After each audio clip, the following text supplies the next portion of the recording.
JT Poston's with us now at the 107th PGA Championship. JT, 3 under 68 for you today. How would you summarize your performance?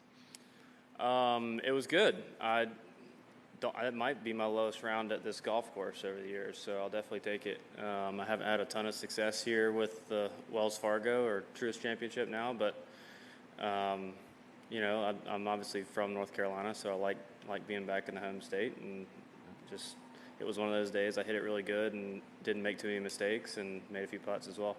That's great. Questions? Mike 7?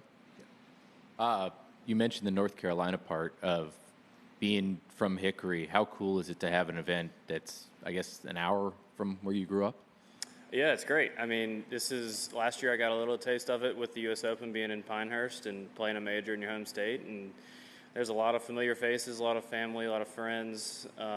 Get a lot of Hickory shouts, some Western Carolina shouts. So it's fun. I mean, I love playing in front of the home crowd. And so today was no different. And, hopefully I can keep it going and have something to root for on Sunday. Over to Mike 2, please. JT, you told me yesterday you weren't going to try and go out and shoot 8 under and be in the lead on the first round. You were right, but you got close. What went right today?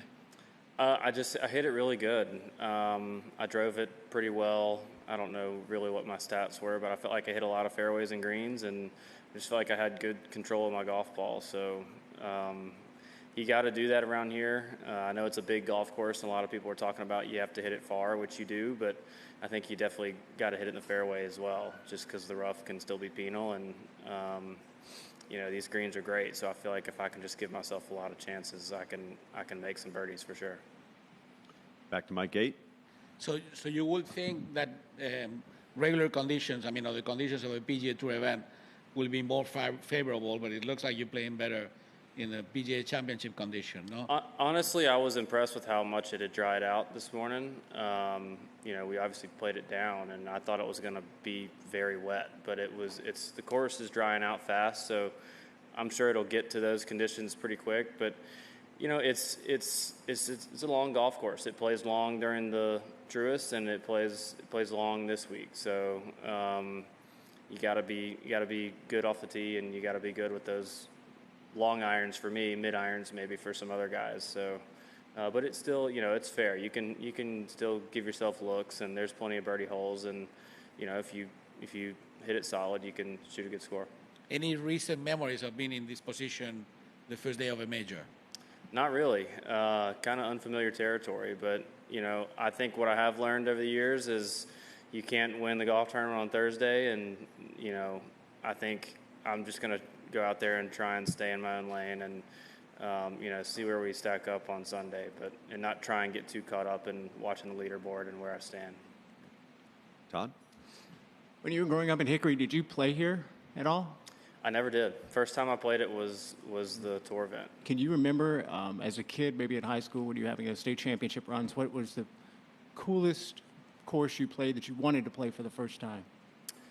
Sorry, say that again? The coolest? So the course that you wanted to play that was like a championship course and you got to play it growing up in this area, what was it? This was definitely one of them. I mean, I didn't really grow up coming to this golf tournament and watching it live, even though we were so close, but I obviously know from watching it over the years. I remember watching Rory win his first tour event here and making that long putt on 18, and just watching the guys win over the years. So this is definitely up there. I mean, Pinehurst number 2 is obviously another one. Got to check that off the list last year, but I had played number 2 a few times in some big junior and amateur events, and Quail was a little different. I had never got a taste of it, never got to play it until my maybe second year on tour.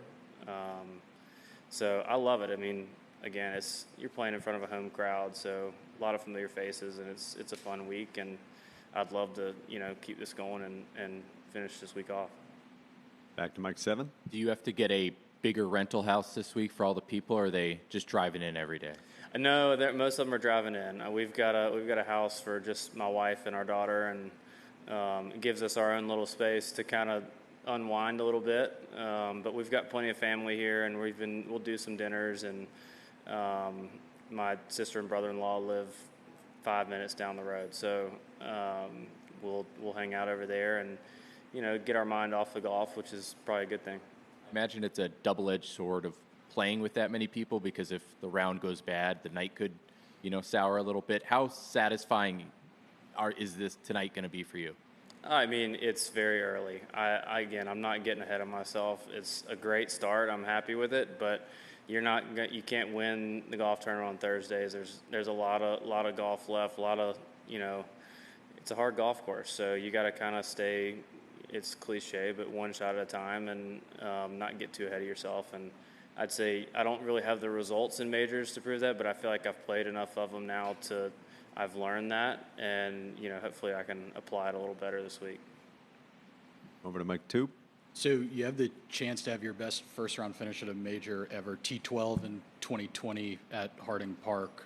You ended up finishing T75 there. What has to go differently this time around to have a productive weekend? I think just leaning on the experience. I think Harding Park was one of my first majors, maybe. It wasn't my first one, but it still felt very early in my major career. And again, like I've learned over the years that it's you got to stay patient in these weeks, and they're hard weeks. The golf course tends to get harder and harder as the week goes on, and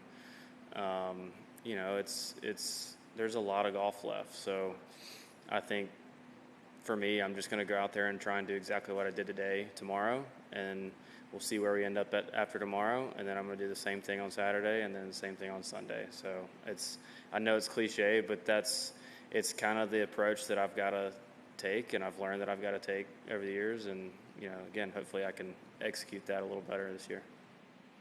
Thanks for your time, JT. All right, thanks, guys.